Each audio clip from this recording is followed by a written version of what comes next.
నమస్తే, welcome to వీటెన్ news. తూర్పు గోదావరి జిల్లా గోకవరం ఆ ఊరిలో అధికారులు లేరా?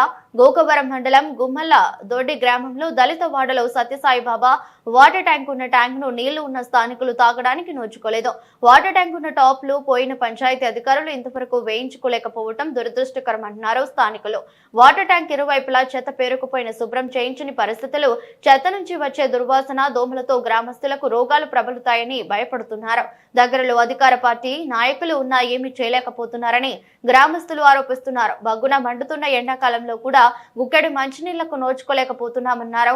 గుమ్మల్ల దొడ్డి గ్రామంలో వీధులు అపరిశుభ్రంగా ఉన్నా కనిపించని ప్రజా ప్రతినిధులు, అధికారులు అసలు అధికారులు ఉన్నారా? ఉంటే ఏమయ్యారని ప్రశ్నిస్తున్నారు.